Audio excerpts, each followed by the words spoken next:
As soon as Madison Hess saw that Kansas was going to finally do it, and make it to the Final Four after falling just short the last 2 years, she rushed out of a bar and onto Massachusetts Street.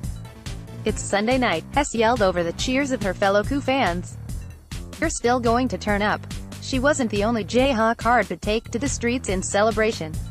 The main downtown street in Lawrence was filled with fans in minutes after Coup's overtime victory over Duke, as students, alums and fans ran wild past the desperate few cars trying to get through. "I didn't expect this team to get this far," Jay Fisher, a 37-year-old Coup fan from Bonner Springs, said as he walked on the outskirts of the mass celebration. "It's nice to be the underdog and pull one off." Police watched the screaming crowd. One officer even had to coax a fan out of a tree. As of 9 p.m., police reported no arrests. Shortly after the game ended, Kansas athletics officials announced the team was expected to arrive at Allen Fieldhouse about 11 p.m.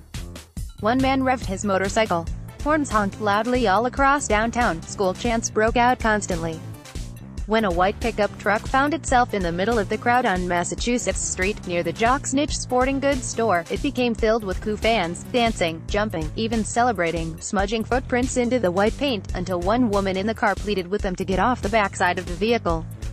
The fate of the truck is not known at this time. As the sun set, fans were still partying, but the crowd had thinned. They left behind beer cans, crushed to bits.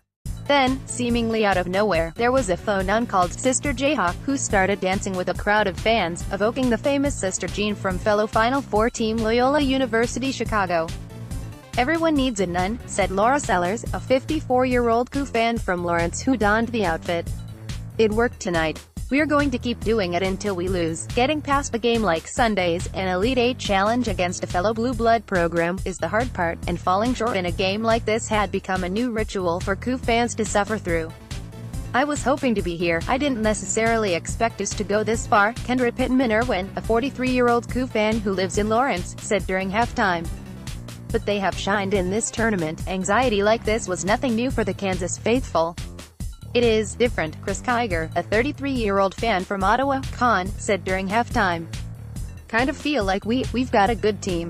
University of Kansas basketball fans took over Massachusetts Street Sunday after Coup's overtime win over Duke to advance to the Final Four. Jill Toyoshiba, the Kansas City Star. What is usually a sleepy weekend afternoon for Massachusetts Street, the main downtown spot in Lawrence, became a focal point as Kansas fans young and old crowded the college town's bars to watch the game. The victory gave the Jayhawks their first Final Four appearance since their 2012 run to the national championship game, where they lost to Kentucky. A loss would have meant the third straight season to falling apart in the Elite Eight. Last year, it was the Oregon Ducks giving fans fits. This year, it was the Duke Blue Devils who were the subject of their scorn. The fans wanted better shots and bemoaned when they didn't get fouls they felt the team deserved. It was a game of alley-oop catching and dunking, Goliath versus Goliath, fighting for every inch with some fried food in one hand and a beer in the other for the fans who filled the bars and restaurants on Massachusetts Street. And after nearly losing the game in regulation, Coup pulled away in the end. "It's beautiful," Charlie Evans, an 18-year-old Coup fan, said during the Mass Street celebration. "The way this town loves that team. It's incredible. There's nothing like it."